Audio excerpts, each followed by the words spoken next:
Hi designers, today I want to talk about tools. I am watercoloring today. It's a little bit of an object lesson. So if you're on the podcast, no worries. I'm going to explain to you what's going on. But if you do want to come over to the YouTube channel, it's youtube.com/Carina Gardner. Okay, so if you're on the podcast or if you're on the YouTube channel, feel free to head over to the podcast because that's a great way to listen while you are cooking, working, driving, all that good stuff. Okay, so one of the things I would love to talk about today is tools. It is such a simple thing, but so many times I see creatives in general feel like they do not want to have the right tools and they don't want to use tools. Now, there are some tools that we for sure have to use. Like I'm watercoloring today, and so the actual watercolors are a tool that I think no one's going to object to if they want to actually watercolor. And actually, for this object lesson, I have a masking tape, and I'm going to use this as a tool today, not as masking tape, but as a circle, right? So what I'm going to do is I'm just going to lay this down and I'm going to create a circle with my pencil, a light circle with it, so that I can get a perfect circle. Now, I think an artist a million years ago would have said that's cheating to use a circle to draw, to let it be used as my template for creating this watercolor. But nowadays, most of us would say that it's not that big of a deal, right? It's kind of a fun way to create something, and it doesn't distract from me deciding that I'm gonna watercolor, right? So here's the thing, just like I think failure is a construct of the mind, I think the do's and don'ts that we place on artists and designers also constructs of society. Like our idea of what is art and what is not art, it is all, someone has told you that it is one way or the other. It's not because you just made it up. It's because someone in art school, someone somewhere told you that this is the way an artist behaves, right? So some of those things I wanna bring into question for you today as we talk, because one of the things that I think that you have to do is really start thinking about what does it mean to you to be a designer, and what kind of tools are you going to utilize? What are the things that are in your belt that will help you become a designer? Now, back in the 80s and 90s and before that, designers were called commercial artists. And commercial artists used all sorts of things to create their commercial art, for advertising posters and otherwise. This included things like lithography, screen printing, all these fun things that in a lot of ways most of us don't use in daily life anymore, but they were taught in design school. Now, and definitely when I taught school over 20 years ago, we taught Illustrator and Photoshop and how to create designs that made sense, right? And so what I am telling you is that the tools have changed. The tools have changed over time. What we accept as tools have totally changed. So we see that a little bit with generative AI right now. We also see it with designers who use clip art. In some ways, I don't see a big difference in the way people are using generative AI, except for like that they're using the full thing instead of illustrating it themselves versus clip art. And when I started my career in the craft industry, I just finished my doctorate, we used a lot of clip art. Designers were never meant to be illustrators. So let me give you an example of this. In college, you could choose multiple paths in an art department. There was like the fine artist path. There was the illustrative path. There was the graphic design path, and there was the teaching art path, okay? So I saw very often that was like the hierarchy of the school structure. And I think in a lot of schools it still exists. Like professors and students all know that to be a fine artist, you're at the very top track, right? Which is ironic because I don't think fine artists make very much money. Same with the illustrators, second tier. Third tier was like graphic design, which is very fascinating because I know a lot of graphic designers who make a lot of money. So even though it was third tier and supposedly lower, I felt like they were getting a ton of skills that you weren't seeing the illustrators and the fine artists get.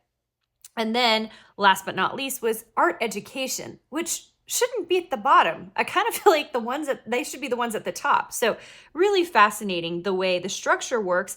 But once again, construct of society, construct of the way that professors think about things, and a lot of like the old guard, you guys, like the old guard, they're kind of like, kind of putting into place like what is fine art, what makes something good. And I do think some of it is not subjective. I think there's a lot of objective things in art and people don't realize it. They think it's all subjective. I don't think that's true. I think there are actually some very actually objective things in art that you can talk about why this particular piece of art is better than this piece of art, right?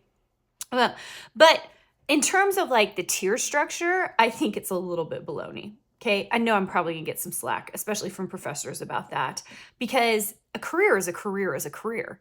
And so the whole idea that some people are just better than others based on, how much talent they come into a program with, when the whole point of being in college is to learn, in my opinion, my little humble opinion, is the whole point to come into college is to just learn, right?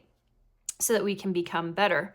And so, some of the times, I'm here on the YouTube channel, the podcast, telling you guys how I'm thinking about things. It's not because I just am thinking about them and I think it'd be really great and X, Y, and Z. It's because I really do think things need to change, especially with the way we measure art and the way we measure the way we do we treat our students and who is better, who is not better. It's just like it's an interesting structure and culture, you guys. Okay, I got off track. Okay, let's go back to talking about tools. So tools mean different things to different people in different periods of time, okay? So a lithographer needed the tools of, what they were using, or a screen printer would need the tools of what they were using in order to create their marketing pieces. So me using the masking tape as a circle so that I could kind of figure out this lemon tree that I'm kind of building here.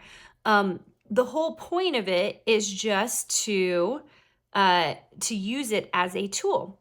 And so I can only imagine, and I wasn't there for this because I was still in high school and middle school when this happened, but that transition to digital and computers for early graphic designers, what that really looked like, right? Because I have a feeling that some people looked at those tools and they said, that's not really tools you should use. Those ruin the art, that you're not really an artist or creative if you use a computer to create that art. Fast forward 25, 35 years, and all of us use computers to create our art. We teach it. We're using now iPads. We're using things that feel a little more like we're hand drawing it. But at the end of the day, they are still tools that at some point someone said, that is not real art, because you're drawing it directly into a computer and you're not using your hand.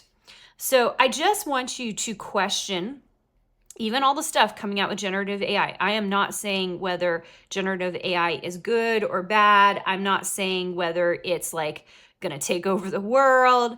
I'm just saying that in some ways, if we decide to think of it as a tool, and here's the thing, you guys, it is making lots of things that we do better. Has anybody looked recently at the changes they're making to the Adobe programs themselves? I have. In our AI conference, that was one of the things we talked about and looked at. One of the things that I see is back in the day, I would have to extract by hand. And when I say back in the day, I mean like 2 years ago, you guys. This is not long ago. 2 years ago, I was still extracting by hand all of my design work.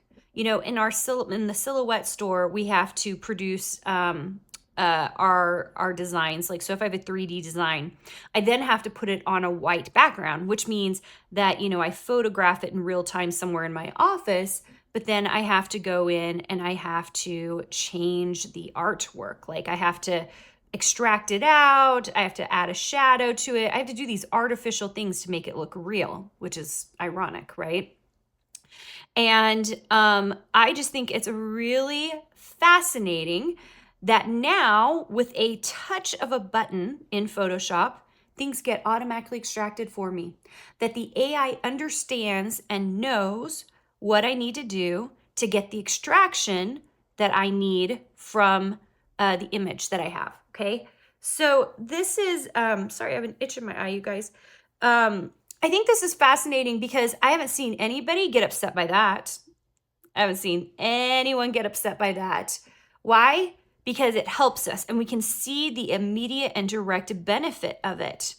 So that is an incredible tool for us as designers. What used to take us a long time in production, by the way, that is a piece of the design process model. So like the more AI and other things can help us with production, the faster we can become, so we can actually spend more time on the artwork. Now that's an interesting idea. If we can spend more time on the creative work, which is the reason most of us like to do this anyway and want to do this, is because we love the creative work, then wouldn't that be an amazing thing for us? Wouldn't that actually change everything for us? And so I'm really very excited about some of the changes that I see coming up. It was October 2020. It might be a little bit earlier than that, but I remember when Illustrator for the iPad came out and it was game changer. And I don't think very many people are using it the way they ought to be using it, because they've all decided that Procreate, because Procreate feels easier, is the way to go. But I'm here to tell you, like, Illustrator on the iPad, it was game changer for those of us who really wanted to create amazing vector pieces. Okay, so those of you who are on YouTube with me and you can see me painting, you can see I'm using this circle as my tool, as my guide to create this lemon tree. I'm just kind of like throwing this together almost really fast here because I'm almost to the end of this episode. And I just wanted to show you how I use that tool. Now, of course, I can add things to this, right? This is a tree. I've done a tree like this before on much bigger paper.